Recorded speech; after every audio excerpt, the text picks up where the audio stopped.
Good morning and welcome, ladies and gentlemen, to this very beautiful program. Today, the 25th day of July 2023, and it's mostly cloudy, it says, but looking out the window, it looks sunny to me, and it's about 16 degrees at this point in time right here in Brisbane CBD. Well, ladies and gentlemen, let's get on with the news for today with the highlights from ABC first. Police in Queensland have charged a man with 3 counts of murder over an horrific car crash on the Sunshine Coast hinterland on Friday. 25-year-old Rafferty Raymond Rolfe is the sole survivor of the 3-car crash near the small town of Federal. Police allege he stole an SUV at knife point and tried to ram a ute on the Bruce Highway, which then collided with another car. A man and 2 women died. Greece's Prime Minister has described the country as being at war with the current fire emergency. It is showing no signs of easing. Blazes on the island of Rhodes are still out of control. Evacuation orders have also been issued on the islands of Corfu and Evia. The Greek government says on average 50 new fires have been breaking out daily over the past 12 days. The construction union is set to launch a nationwide campaign calling for a tax on large corporate profits to help end the country's housing crisis. The union's commissioned analysis that shows more than $500 billion is needed to meet Australia's demand for social and affordable housing, and says a super profits tax could provide those funds. And Victoria's Health Department says it deeply regrets private information being misused by an external worker who had access to it during the COVID-19 restrictions. Victoria's Information Commissioner has found the government failed to fully protect private data during the pandemic. In one case, a call centre worker used the system to gain access to a young woman who was isolating at home. He impersonated an authorised official to gain entry to her house and attempted to pressure her into sexual acts. That is such a low-down actor making advantage of those COVID conditions. Well, ladies and gentlemen, right now, let's take a look at the aged care sector. Here we are, daily rat tests. To many of us, COVID may seem a thing of the past. But step into aged care and you quickly realise it hasn't gone away. Last financial year, we spent in the vicinity of about $400,000 just on COVID outbreaks. So our estimation that this financial year, it will be at least that amount. At the start of the pandemic, this Sydney facility was reassured that all additional costs in dealing with COVID outbreaks would be reimbursed. It's still waiting on claims dating back more than a year. For the first time ever, we're definitely going to be posting a loss. So Calvary. Large operators like Catholic Health Australia are suffering similar delays. Providers are carrying these huge debts that they've spent the money. The money's gone out the door. Calvary Care, which runs 62 facilities nationwide, has submitted claims for around $55 million. So far, only $5 million has been paid out. Southern Cross Care homes in Victoria, South Australia and the Northern Territory have claimed over $6 million. To date, they've received $230,000. Southern Cross Care in Tasmania has claimed over $1 million and is yet to see a cent of it. The delays come at a time when the sector is already dealing with increased staffing costs as a result of recent reforms. 54% of homes are running at a loss. 76 have closed in the past 2 years, and there's concern that having to carry this extra debt could force more out of business. We shouldn't be a sector that if we're owed money from a COVID grants program, we are pushed to the wall.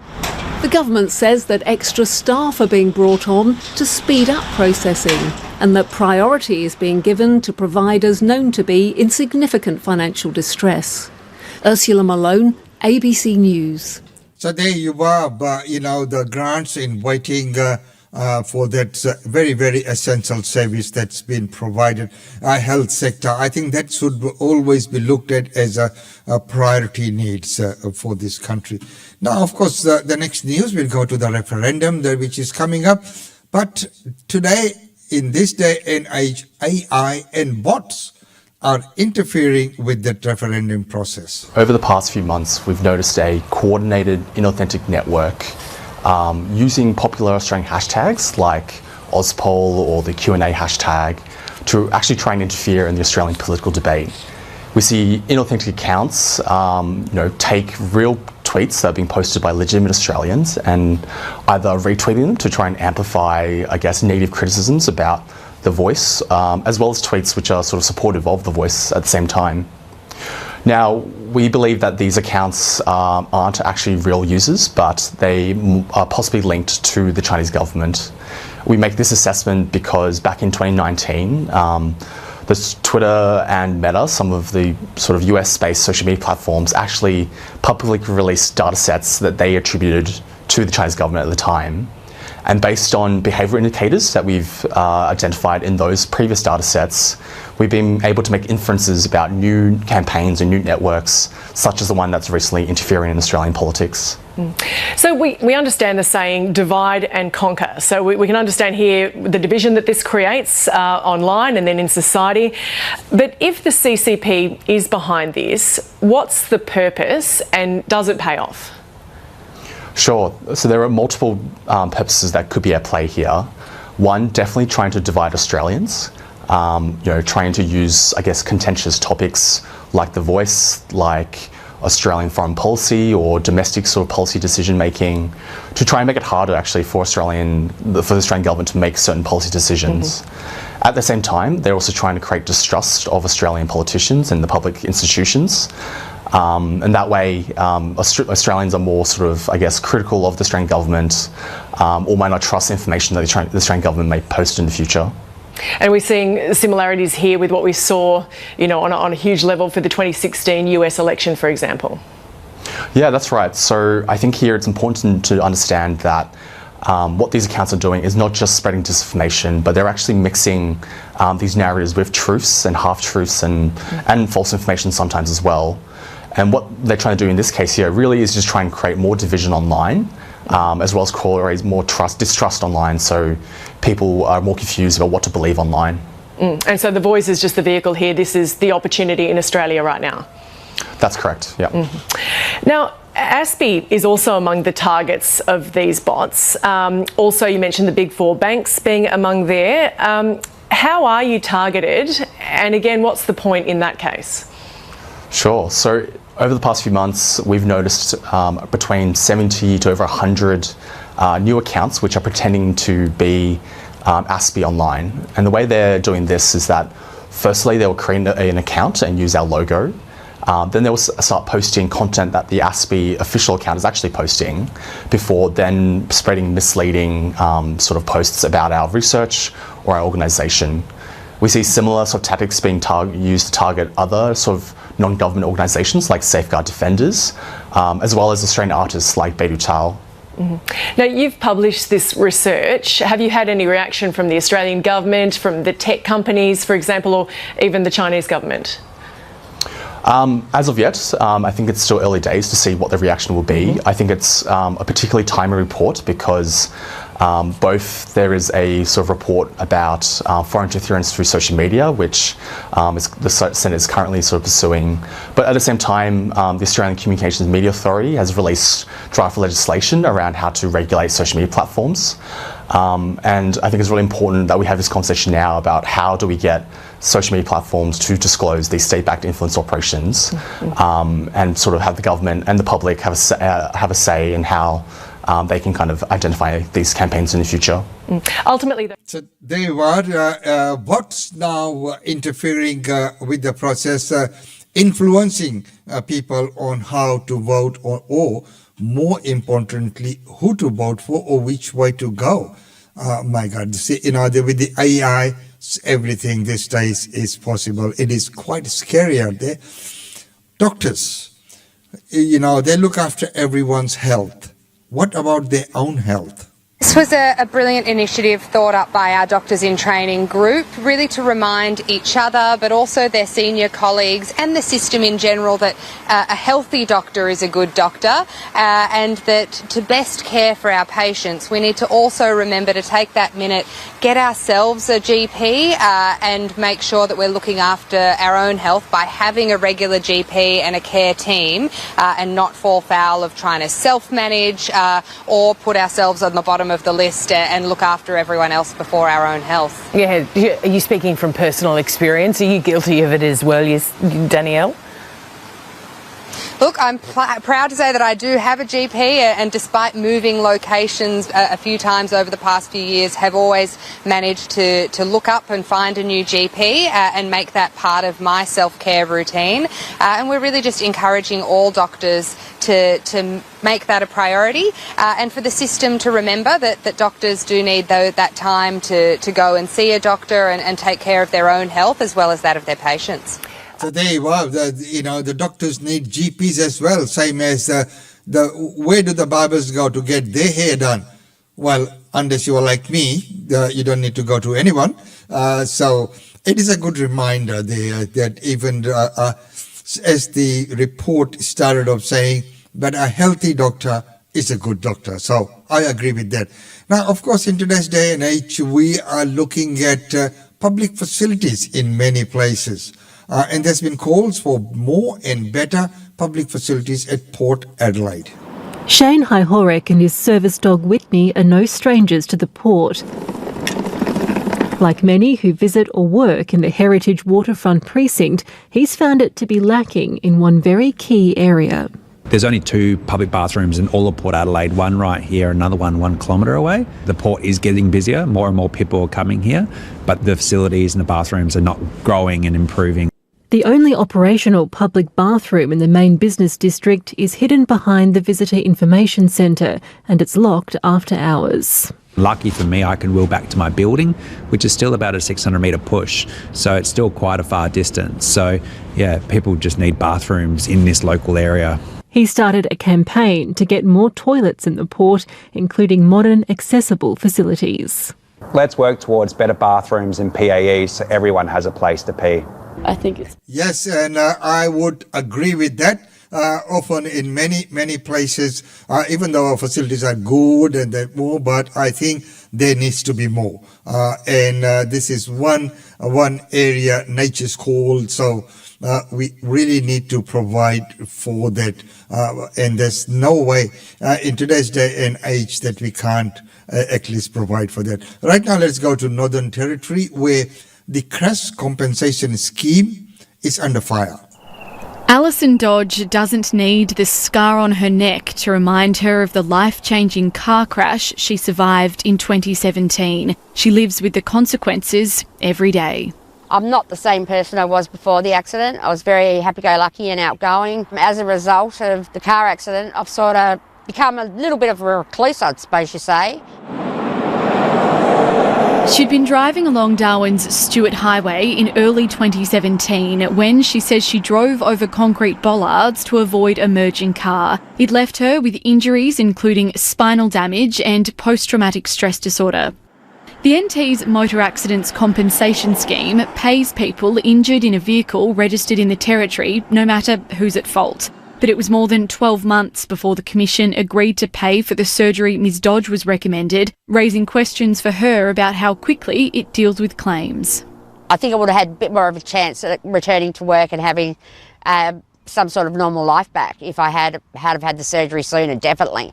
Ms Dodge says the payments are also not enough and she's been left priced out of Darwin's rental market. Now couch surfing in Melbourne, she wants to receive her money in a lump sum so she's more in control. Her lawyer says her case isn't isolated and the system needs to be overhauled to better and more quickly serve crash victims. For example, there's no timeframes around initial decision making for new claims. There's no timeframes around responding to requests for settlement. In its most recent annual report, the Commission says it has a target of providing an initial decision for 70% of cases within 20 days. It also shows nearly 2/3 of claims receive full benefits. The Compensation Commission says it can't comment on individual cases for privacy reasons, but it's continuously working to improve its policies and procedures. It points out, though, that it has to strike the balance between the scope of cover and remaining affordable to motorists. Evelyn Mann. So they are trying to maintain that balance between the two. And as was mentioned, that individual cases for privacy reasons cannot be discussed. Well, our lead out story for today is very psychic. Yes, psychic scams are, sinking millions out of Australians. And often we had complaints about some of the gurus who advertised of palm reading, astrology and other things. But what about the psychics who advertise? Here's that report.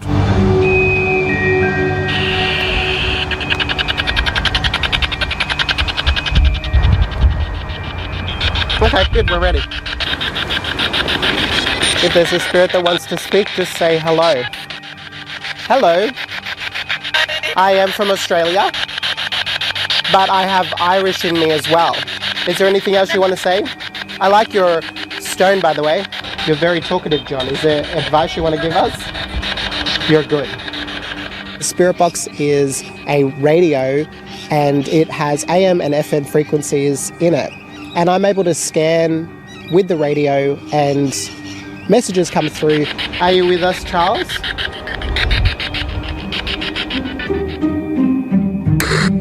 You would have a long and healthy life. The claims of spiritualism have been with us for years. Psychics have long fascinated Australians.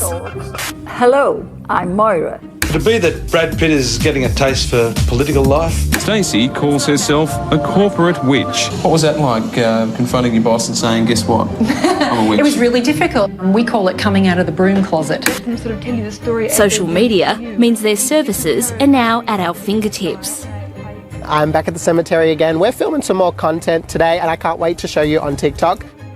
I have 1.1 million followers on TikTok and 25,000 on Instagram. The following that I have are people that are curious about the spirit world. They're curious about spirits. They are also curious about psychics. We can use this seat we made. Rachel Butland describes herself as a believer. Kale was someone I became really interested in this year. The psychiatric nurse turns to psychics when in need of guidance and support. He'll go to the cemetery and he can communicate and it's amazing. I just love his energy. So it's been a huge day at work and I was just like, I'm going to see what TikTok's all about. Next thing, after the live had finished, I had like a follow request from I am Kale O'Donnell. Love and light. I'm drawn to you. I'm picking random from my followers for a reading. Straight away I was like, wow. Yeah, it was like a starstruck moment. I'm literally about to scream, I'm so excited. Do you aware I do collect donations for my reading? $50 is okay, and it will be more good if you could make it $70, just to appreciate the energy of the ancestors. I've counted 50 fake accounts across social media that are pretending to be me. I've even got people pretending to be my talent manager and taking fees to book me to fake events. It was then that Rachel realised she wasn't actually speaking to Kale. Before I know it, I receive like a couple of paragraphs of guidance and I straight away knew. At that point, my stomach dropped.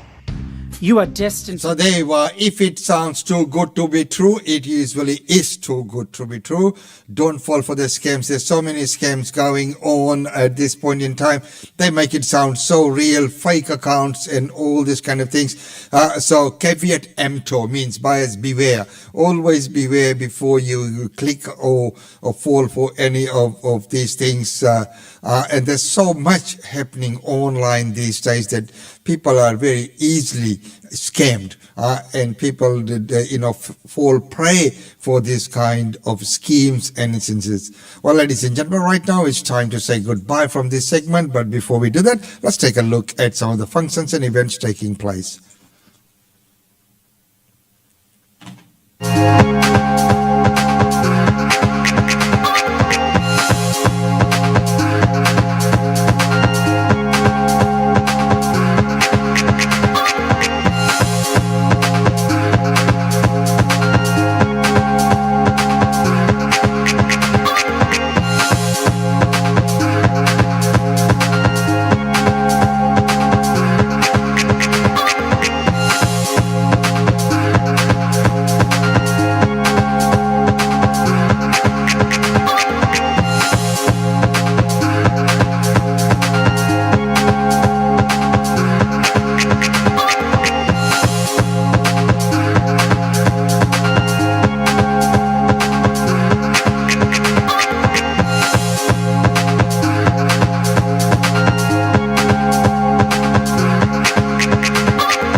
there you are, ladies and gentlemen, up to date on Australian Indian Radio. And today we had the updated version of the functions and events taking place right here in Brisbane.